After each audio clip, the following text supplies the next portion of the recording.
영상 시작 전 여러분들의 구독과 좋아요는 큰 힘이 됩니다. 안녕하세요. 여러분, 오늘은 한 부부의 이야기를 들려드리려고 합니다. 아마 여러분 중에서도 비슷한 경험을 하신 분들이 계실지도 모르겠어요. 서울 마포구의 한 아파트 단지입니다. 결혼 3년 차를 맞이한 민수와 수진 부부가 이곳에서 살고 있습니다. 민수는 35살의 평범한 직장인이고 아내 수진은 32살로 역시 회사를 다니고 있었죠.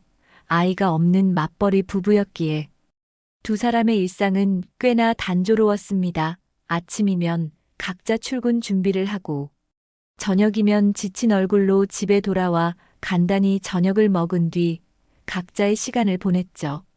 특별한 대화가 오가는 것도 아니었고 주말이면 밀린 집안일을 하거나 각자 쉬면서 보내는 게 전부였습니다.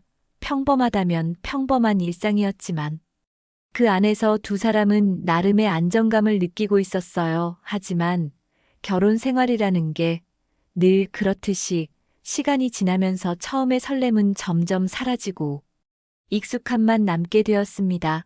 서로에게 큰 불만은 없었지만 그렇다고 특별히 애틋한 감정을 느끼는 것도 아니었죠. 그런데 최근 들어 민수는 뭔가 이상한 느낌을 받기 시작했습니다. 수진의 패턴이 조금씩 달라지고 있었거든요. 예전에는 퇴근 후 집에 오는 길에 민수에게 전화를 걸어 저녁 메뉴를 의논하곤 했는데 요즘은 연락이 잘 되지 않았어요. 문자를 보내도 한참 뒤에야 간단하게 답장이 왔고 전화를 걸면 통화 중이거나 받지 않는 경우가 많아졌습니다. 집에 돌아온 수지는 예전과 달리 휴대폰을 항상 뒤로 숨겨놓거나 화면을 아래로 향하게 두었습니다. 소파에 앉아 있을 때도 휴대폰을 손에서 놓지 않았고 알림음이 울리면 재빨리 확인한 뒤 화면을 끄곤 했죠. 민수가 가까이 다가가면 자연스럽게 휴대폰을 주머니에 넣거나 쿠션 밑에 감추는 모습도 여러 번 목격했습니다. 처음에는 일이 바쁜가 보다 하고 넘겼어요. 회사 프로젝트 때문에 스트레스를 받는 건 아닌가 싶었고, 그래서 조금 예민해진 거라고 생각했습니다. 하지만 시간이 지날수록 그런 행동들이 반복되면서 민수의 마음 한편에는 찝찝함이 자리 잡기 시작했죠. 주말 아침에도 수지는 예전처럼 민수 옆에서 늘어져 자는 게 아니라 일찍 일어나 휴대폰을 들여다보고 있었습니다. 화장실에 갈 때도 휴대폰을 챙겨가는 모습이 이상했고 샤워를 할 때조차 휴대폰을 욕실 앞 선반에 올려두고 들어가곤 했어요. 민수는 그런 수진의 모습을 지켜보면서도 차마 물어보지 못했습니다. 혹시나 괜한 의심을 하는 건 아닐까 싶었고 자칫 수진을 불쾌하게 만들 수도 있다는 생각에 입을 다물었죠. 그저 마음속으로만 설마 무슨 일이 있겠어 하며 스스로를 다독였습니다. 수진도 나름의 사정이 있을 거라고 믿고 싶었고 시간이 지나면 자연스럽게 해결될 거라고 생각했어요. 하지만 며칠이 지나고 일주일이 지나면서 민수의 불안감은 점점 커져만 갔습니다. 수지는 저녁 약속이 있다며 늦게 들어오는 날이 많아졌고 주말에도 친구를 만난다며 혼자 외출하는 일이 잦아졌죠. 예전 같으면 민수에게 같이 가자고 했을 텐데 이제는 혼자만의 시간을 원하는 것처럼 보였습니다. 민수는 그런 수진을 보면서 서서히 확신하게 되었어요. 뭔가 잘못되고 있다는 것을 말입니다. 하지만 그게 정확히 무엇인지는 아직 알 수 없었죠. 그저 막연한 불안감만이 민수의 가슴 속에서 점점 더 크게 자라나고 있었습니다. 그러던 어느 금요일 저녁이었습니다. 민수는 회사 후배인 도현과 퇴근 후 술자리 약속이 있었죠. 도현은 33살로 민수보다 2살 어린 후배였고 평소 민수를 잘 따르는 편이었습니다. 일도 성실하게 잘했고 성격도 괜찮아서 민수는 도현을 꽤 신뢰하고 있었어요. 그날도 회사 근처 이자카야에서 만나기로 했는데 민수는 문득 수진 생각이 났습니다. 수진의 회사도 근처였고 요즘 대화도 별로 없었던 터라 함께 시간을 보내면 좋을 것 같았거든요. 민수는 수진에게 전화를 걸어 자연스럽게 제안했습니다. 우리 회사 후배랑 술 마시는데 너도 올래 하고 물었죠. 수진은 잠시 망설이는 듯 했지만 곧 알겠다고 대답했어요.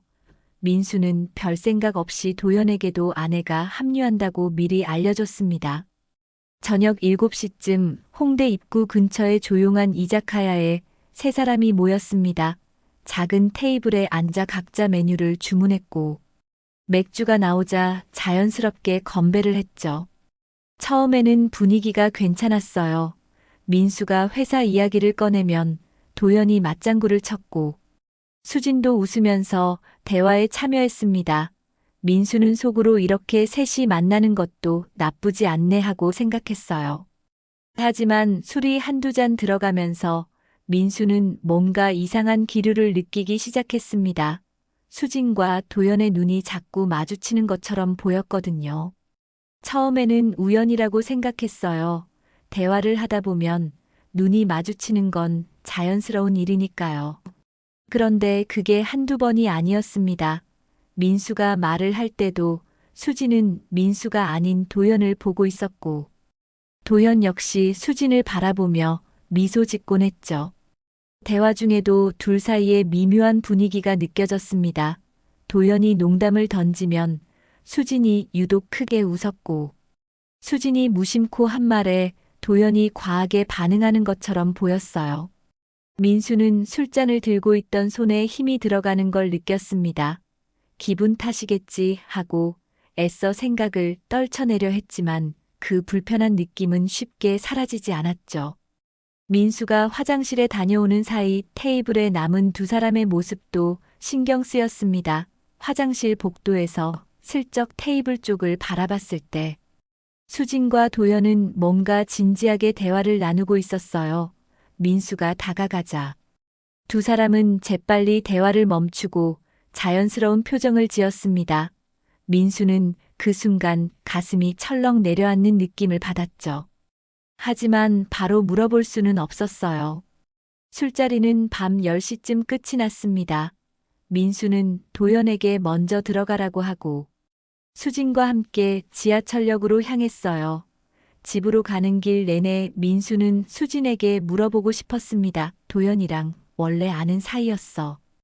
오늘 분위기 좀 이상하지 않았어 하고 말이죠. 하지만 차마 입이 떨어지지 않았어요. 괜한 의심이라면 수진을 기분 나쁘게 만들 수도 있었으니까요.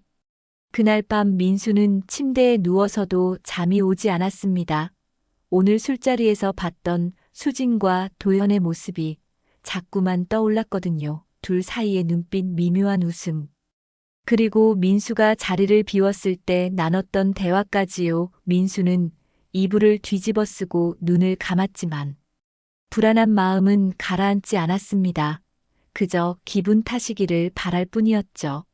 하지만 민수는 아직 몰랐습니다. 그날 저녁 술자리가 모든 비극의 시작점이었다는 사실을 말입니다. 그 술자리 이후로 수진의 행동은 더욱 달라졌습니다. 퇴근 시간이 점점 늦어졌고 집에 오는 길에 연락도 거의 하지 않았어요. 예전에는 저녁 6시면 집에 도착했는데 이제는 8시가 넘어서야 들어오는 날이 많아졌죠. 민수가 어디 있냐고 물으면 수지는 늘 비슷한 대답만 했습니다. 회사 프로젝트 때문에 야근한다는 말이었어요. 처음에는 정말 일이 바쁜가 보다 하고 믿었습니다. 수진의 회사도 요즘 바쁜 시기라는 건 민수도 알고 있었으니까요. 하지만 시간이 지나면서 뭔가 이상하다는 생각이 들기 시작했어요. 야근을 한다면서도 피곤한 기색은 별로 없었고 오히려 예전보다 화장을 더 신경 쓰는 것처럼 보였거든요. 출근할 때도 평소보다 옷차림에 신경을 많이 쓰는 모습이 눈에 띄었습니다. 저녁을 함께 먹는 일도 점점 줄어들었습니다. 수지는 밖에서 먹고 온다거나 식사는 했으니 민수 혼자 먹으라고 했어요. 주말에도 상황은 비슷했죠. 토요일이나 일요일에 집에서 함께 시간을 보내는 대신 수지는 친구를 만난다며 혼자 외출했습니다. 민수가 같이 가자고 하면 여자들끼리 만나는 거라며 정중히 거절했어요. 예전 같으면 외출했을 때 수지는 민수에게 자주 사진을 보냈습니다. 친구들과 찍은 사진이나 맛있는 음식 사진을 보내며 보고 싶지 않냐고 물어보곤 했죠. 하지만 이제는 그런 것도 없었어요. 하루 종일 밖에 있다가 저녁 늦게 들어와서는 피곤하다며 바로 씻고 잠들곤 했습니다. 민수가 오늘 뭐 했어 하고 물으면 그냥 친구들이랑 수다 떨었어 하는 짧은 대답뿐이었죠. 민수는 점점 답답함을 느꼈습니다. 아내와의 대화가 이렇게까지 단절된 적이 없었거든요. 결혼 초기에는 사소한 일상도 서로 나누며 이야기했는데 이제는 하루에 주고받는 말이 10마디도 되지 않았어요. 민수는 수진에게 요즘 우리 대화가 너무 없는 것 같지 않냐고 조심스럽게 물어봤습니다. 하지만 수지는 별일 아니라는 듯 피곤해서 그런 거라고만 했죠. 휴대폰에 대한 집착도 더 심해졌습니다. 집에서도 수지는 계속 휴대폰만 들여다보고 있었어요. 소파에 앉아 텔레비전을 보면서도 시선은 휴대폰 화면에 고정되어 있었고 누군가와 계속 메시지를 주고받는 것 같았습니다. 민수가 옆에 다가가면 재빨리 화면을 끄거나 다른 앱으로 전환했죠. 심지어 화장실에 갈 때도 반드시 휴대폰을 챙겨갔어요. 어느 날 밤 민수는 용기를 내서 물어봤습니다. 요즘 누구랑 그렇게 연락 많이 해 하고 말이죠.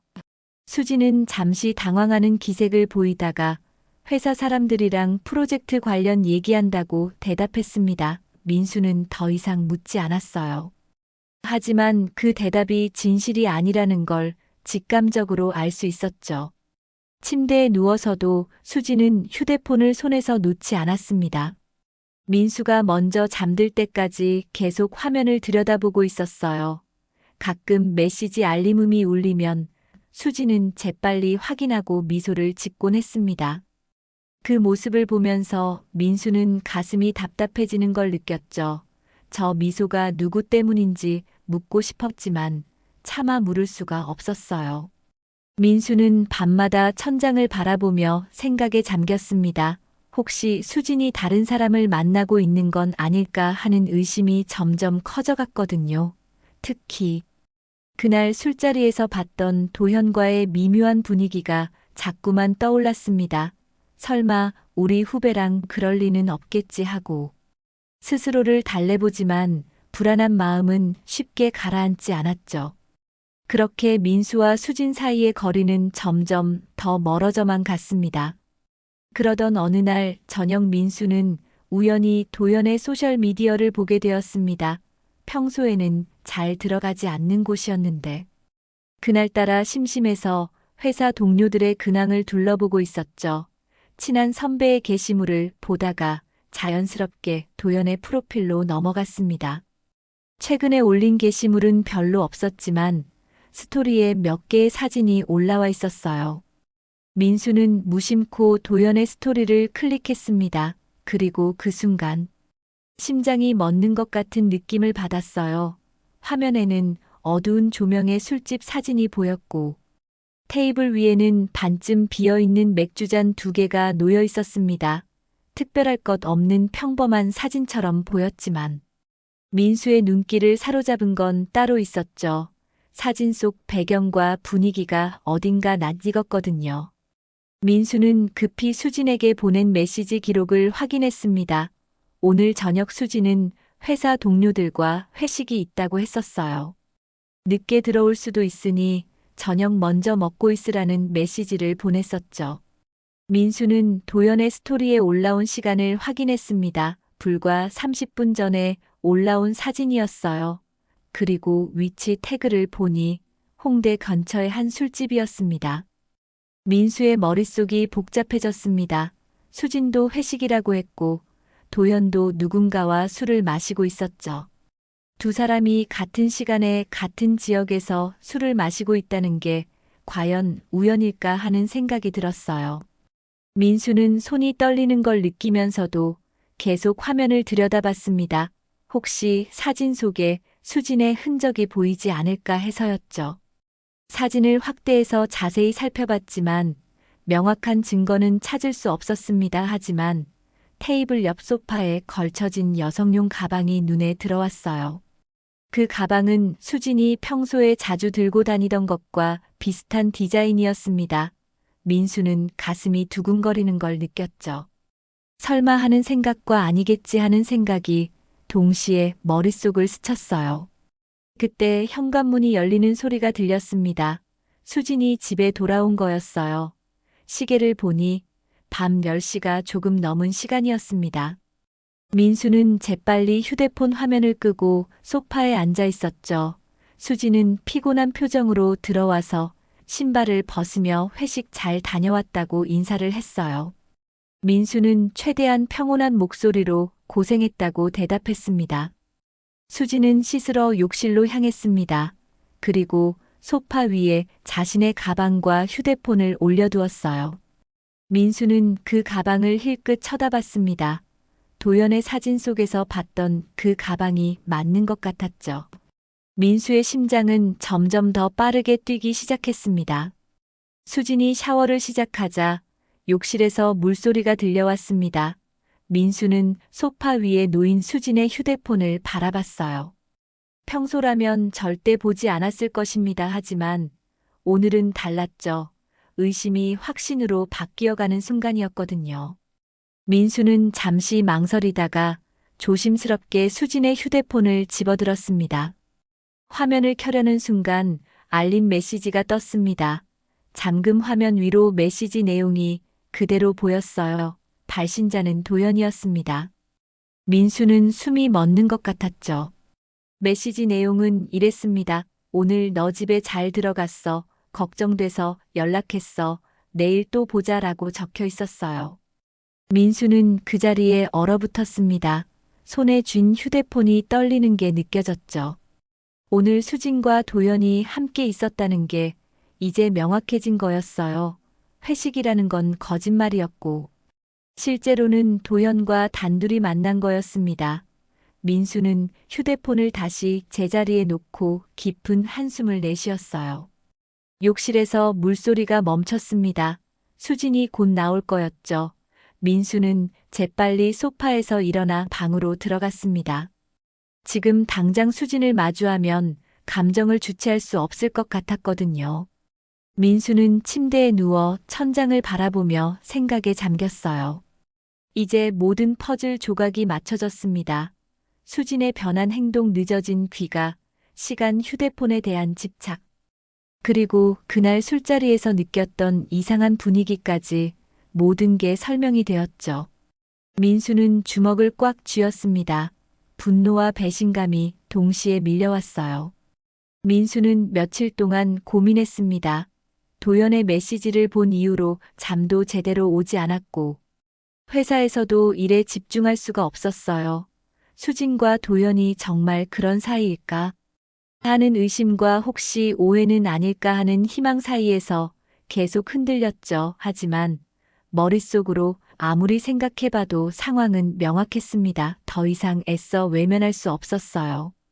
민수는 결심했습니다. 직접 확인해보기로 한 거죠. 의심만 하고 있을 수는 없었거든요. 확실한 증거를 봐야 다음 행동을 결정할 수 있을 것 같았습니다. 민수는 조용히 계획을 세웠어요. 수진의 퇴근 시간에 맞춰 회사 근처에서 기다리기로 했죠. 만약 정말 도연을 만난다면 그 장면을 직접 목격하고 증거를 확보할 생각이었습니다. 그날 오후 민수는 회사에 반차를 냈습니다. 몸이 좀 안 좋다는 핑계를 댔죠. 평소 같으면 절대 그러지 않았을 텐데. 지금은 그것보다 더 중요한 일이 있었어요. 민수는 서둘러 수진의 회사 근처로 향했습니다. 아파트 단지 주차장 구석진 곳에 차를 세우고 수진이 나오기를 기다렸죠.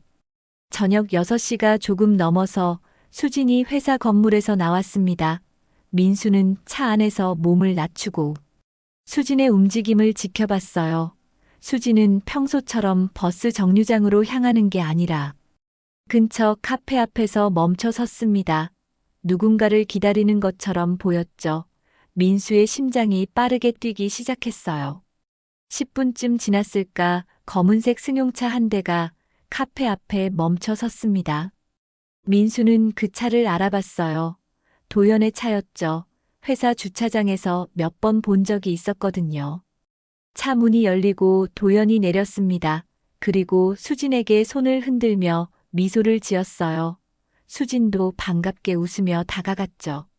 민수는 숨을 죽이고 그 장면을 지켜봤습니다. 두 사람은 잠시 서서 대화를 나눴어요. 도연이 뭔가 농담을 한 건지 수진이 크게 웃었습니다. 그리고 자연스럽게 도연의 차 조수석 문을 열고 탔죠. 민수는 핸드폰을 꺼내 그 장면을 사진으로 찍었어요. 손이 떨려서 화면이 흔들렸지만 어떻게든 셔터를 눌렀습니다. 도연의 차가 출발했습니다. 민수도 조심스럽게 시동을 걸고 뒤를 따라갔어요. 너무 가까이 붙으면 들킬 수 있으니 적당한 거리를 유지하며 따라갔죠. 차는 홍대 방향으로 향했습니다. 민수는 핸들을 꽉 쥐고 앞만 보며 운전했어요. 가슴속에서는 분노와 슬픔이 뒤섞여 복잡한 감정이 소용돌이쳤습니다. 20분쯤 달렸을까 도연의 차가 홍대 근처의 한 골목으로 들어갔습니다. 민수도 조심스럽게 따라 들어갔어요. 그리고 그 차가 멈춘 곳을 보고 민수는 숨이 턱 막혔습니다. 조용한 분위기의 부티크 호텔 앞이었거든요. 민수는 차를 길 건너편에 세우고 두 사람을 지켜봤죠. 도현과 수진이 차에서 내렸습니다. 수진은 주위를 살피는 듯 했지만 민수의 차는 발견하지 못했어요.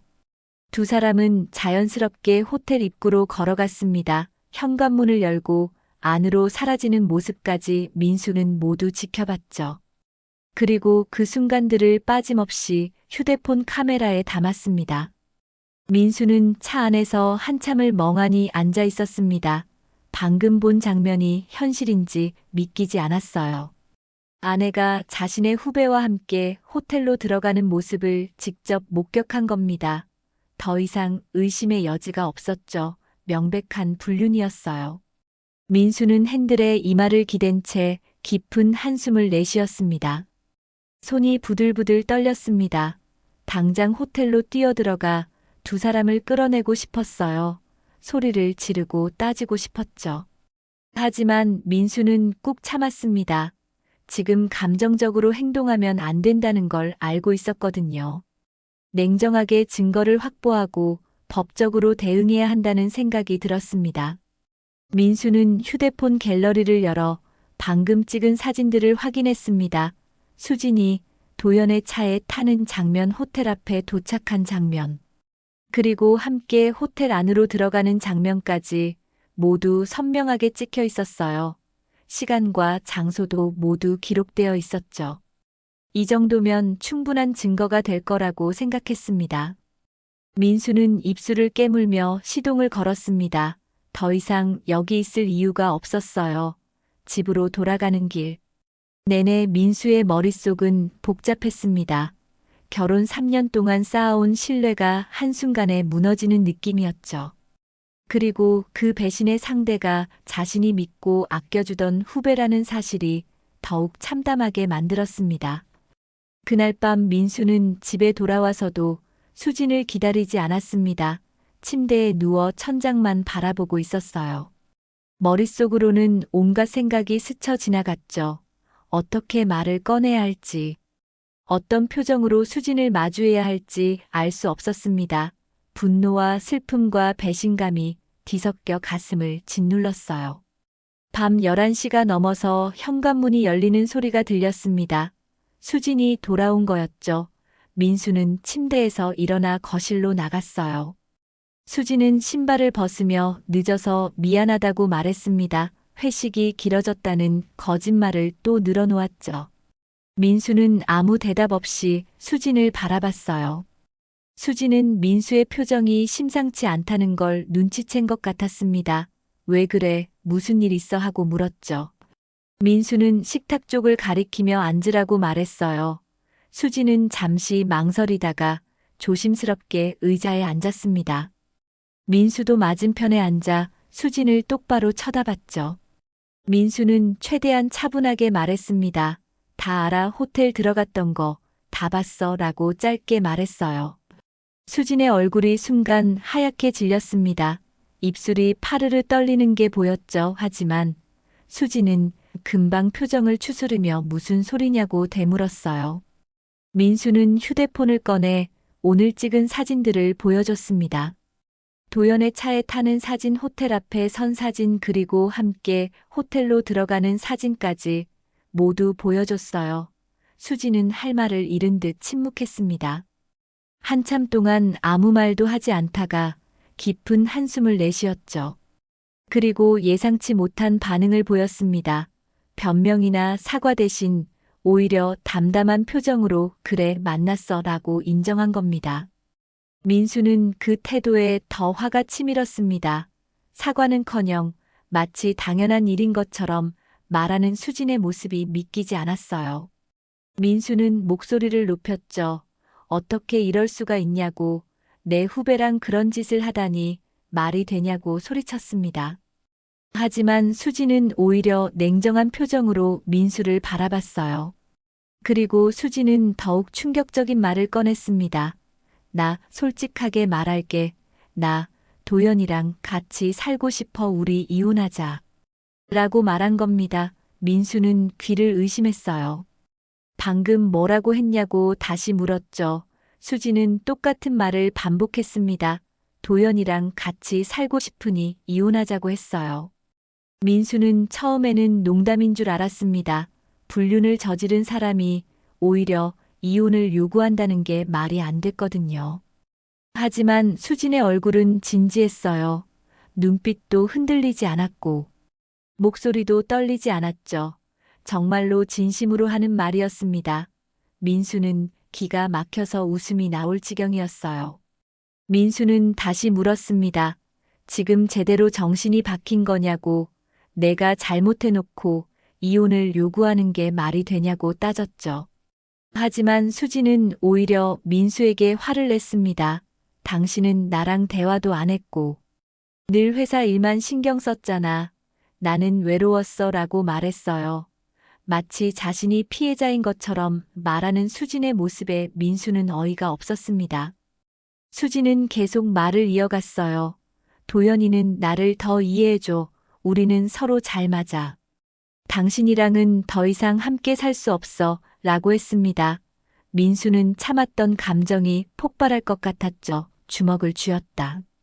폈다를 반복하며 참았어요. 당장 소리를 지르고 싶었지만 그러면 안 된다는 걸 알고 있었습니다.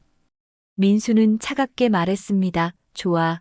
내가 원하는 대로 이혼해주지. 하지만 그냥은 안 돼. 법대로 다 처리할 거야 라고 했어요. 수지는 뭐든 알아서 하라는 듯 고개를 끄덕였습니다. 그리고 자리에서 일어나 방으로 들어가 버렸죠. 민수는 그 자리에 멍하니 앉아 있었어요. 결혼 3년 동안 알고 지내던 아내가 이렇게 낯선 사람처럼 느껴진 적이 없었습니다. 불륜을 저지르고도 당당하게 이혼을 요구하는 수진의 모습이 충격적이었어요.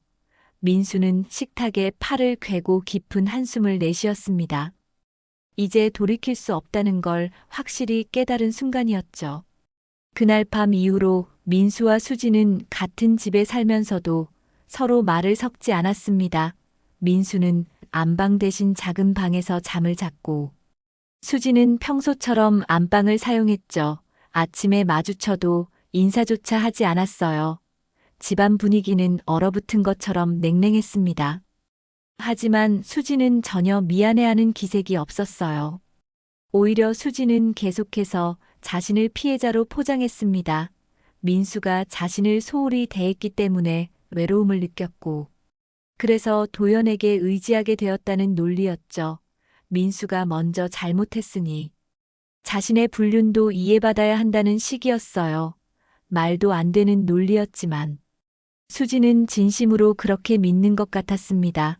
민수는 그런 수진을 보며 더 이상 대화할 가치조차 느끼지 못했죠. 며칠 후 민수는 유명한 이혼 전문 변호사를 찾아갔습니다. 상담실에서 그동안의 상황을 자세히 설명했어요. 수진과 도연의 불륜, 사실 호텔에 함께 들어가는 증거 사진, 그리고 도연이 수진에게 보낸 메시지까지 모두 보여줬죠.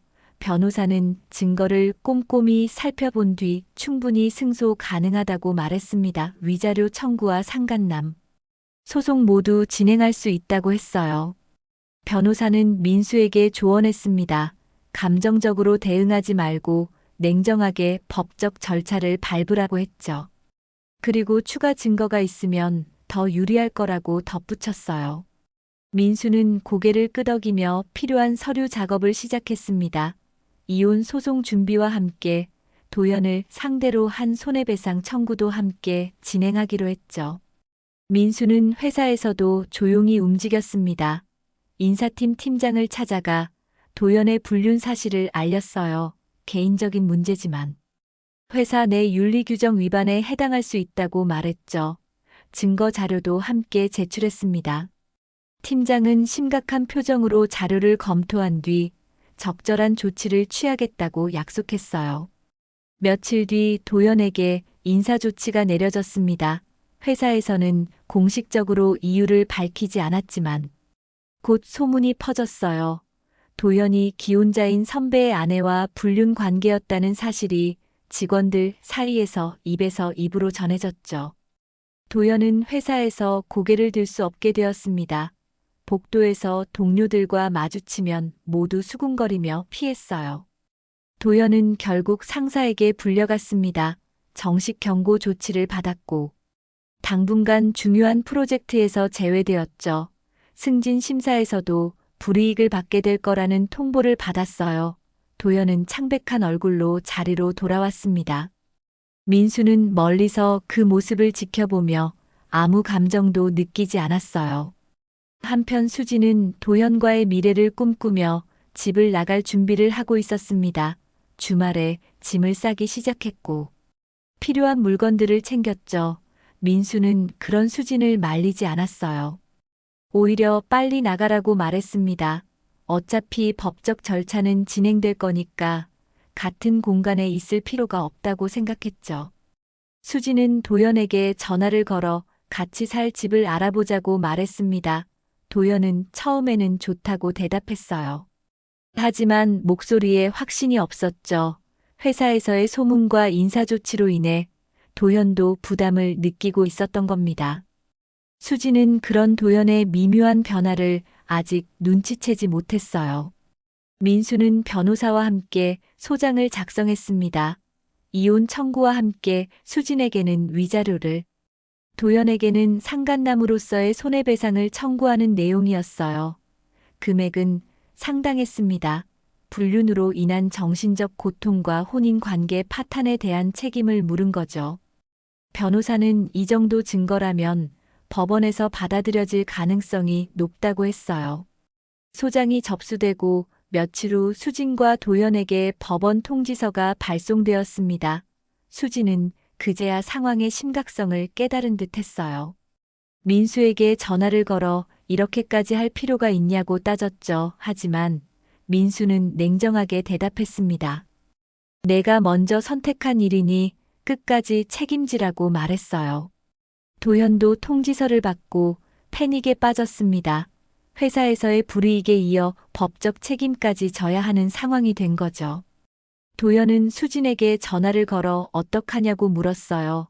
수진은 괜찮을 거라며 도연을 안심시키려 했지만 도연의 불안은 쉽게 가라앉지 않았습니다. 수진은 도연과 함께 살겠다며 집을 나갔습니다. 짐을 싸서 도연이 급하게 구한 원룸으로 이사를 갔죠. 수진은 새로운 시작이라고 생각하며 들뜬 마음으로 짐을 풀었어요. 도연과 함께라면 행복할 수 있을 거라고 믿었습니다. 하지만 현실은 수진이 상상했던 것과 전혀 달랐죠. 함께 살기 시작한 지 일주일도 되지 않아 문제가 생기기 시작했습니다. 좁은 원룸에서 둘이 생활하는 게 생각보다 불편했어요.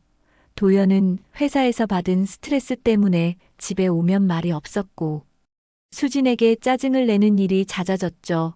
수진이 저녁 메뉴를 물어보면 아무거나 먹으라며 퉁명스럽게 대답했습니다. 예전처럼 다정하게 대해주지 않았어요. 도연은 점점 더 수진을 피하기 시작했습니다. 퇴근 후에도 바로 집에 오지 않고 혼자 술을 마시고 늦게 들어왔죠. 수진이 어디 갔었냐고 물으면 그냥 바람 쐬러 나갔다고만 했어요. 주말에도 친구들을 만난다며 혼자 외출하는 일이 많아졌습니다. 수진은 불안해지기 시작했죠. 이게 자신이 원했던 삶이 맞는지 의문이 들었어요. 한 달쯤 지났을 때 도연은 수진에게 조심스럽게 말을 꺼냈습니다. 우리 너무 빨리 나간 것 같아. 조금 더 생각해 볼 시간이 필요한 것 같은데. 라고 말했죠. 수진은 깜짝 놀라 무슨 소리냐고 물었어요. 도연은 회사에서도 힘들고 법적 문제도 부담스럽다며 말을 흐렸습니다. 수진은 그때 깨달았어요. 도연이 자신에게서 도망치려 한다는 걸 말이죠. 수진은 도연을 붙잡으려 했습니다. 내가 민수랑 이혼하는 것도 다 당신 때문 아니냐고 따졌죠. 이제 와서 책임 회피하는 거냐고 소리쳤어요. 하지만 도연은 오히려 화를 냈습니다. 자기가 언제 같이 살자고 했냐며 수진이 혼자 결정한 거 아니냐고 반박했죠. 둘은 심하게 다투었고 그날 밤 도연은 집을 나가버렸어요. 다음 날 도연은 문자 메시지만 보냈습니다. 미안하지만 우리 관계는 여기까지인 것 같아. 내 짐은 내가 정리해 둘 테니 가져가 라는 내용이었죠. 수지는 멍하니 그 메시지를 읽었어요. 결국 도연도 민수처럼 자신을 버린 겁니다. 아니, 도연은 더 비겁했죠. 제대로 된 이별 인사조차 하지 않았으니까요. 수지는 갈 곳이 없어졌습니다. 친정에 연락할 수도 없었어요. 부모님께 불륜 사실을 알릴 수는 없었거든요. 친구들에게도 연락하기 어려웠죠. 모두에게 거짓말을 해왔기 때문이었습니다. 수지는 결국 고시원을 얻어 혼자 지내게 되었어요. 좁고 답답한 공간에서 수지는 자신의 선택을 후회하기 시작했습니다. 법원에서는 이혼 소송이 진행되었습니다. 수진의 불륜이 명백한 증거로 인정되면서 민수에게 유리하게 판결이 나왔어요. 수진은 위자료를 지급해야 했고 재산 분할에서도 불리한 조건을 받아들여야 했죠. 도연 역시 상간남으로서 손해배상 책임을 지게 되었습니다. 두 사람 모두 금전적으로나 사회적으로나 큰 타격을 받은 거예요. 민수는 담담하게 판결을 받아들였습니다. 복수를 한 것 같은 느낌은 들지 않았어요. 그저 정당한 대가를 치르게 한 것뿐이라고 생각했죠. 이혼 절차가 모두 끝나고 민수는 새 아파트로 이사를 갔습니다. 수진과 함께 살던 공간을 떠나 완전히 새로운 곳에서 시작하고 싶었거든요. 새 집에서 민수는 조금씩 일상을 되찾아갔습니다. 회사 일에 집중했고 주말에는 오랜만에 친구들을 만나기도 했어요. 운동도 다시 시작했죠. 처음에는 혼자 있는 시간이 외롭게 느껴졌지만 점점 익숙해졌습니다. 오히려 자유로움을 느끼기도 했어요. 거짓말과 배신이 없는 삶이 평화로웠죠. 수지는 여전히 고시원에서 지내며 힘든 시간을 보내고 있었습니다. 회사에서도 소문이 퍼져 눈치가 보였고 결국 퇴사를 선택했어요. 새 직장을 구하는 것도 쉽지 않았죠. 도연과도 완전히 연락이 끊겼고 민수에게 돌아갈 수도 없었습니다. 모든 것을 잃은 채 혼자 남겨진 거예요.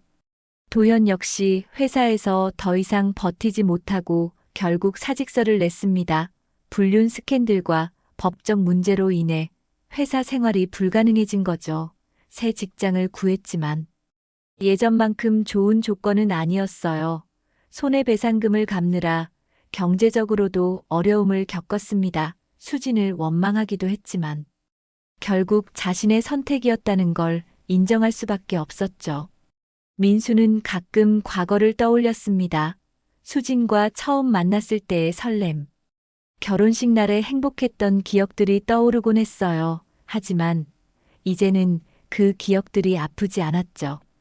그저 지나간 일일 뿐이라고 생각했습니다. 민수는 앞으로 더 나은 사람을 만나 다시 행복해질 수 있을 거라고 믿었어요. 결국 배신한 두 사람은 서로를 구원하지 못했습니다. 불륜이라는 선택이 가져온 대가는 생각보다 컸고 그 무게를 견디지 못하고 무너졌죠. 민수는 그들을 용서하지는 않았지만 더 이상 미워하지도 않았어요. 각자의 삶을 살아가며 각자의 책임을 지는 것, 그것으로 충분하다고 생각했습니다.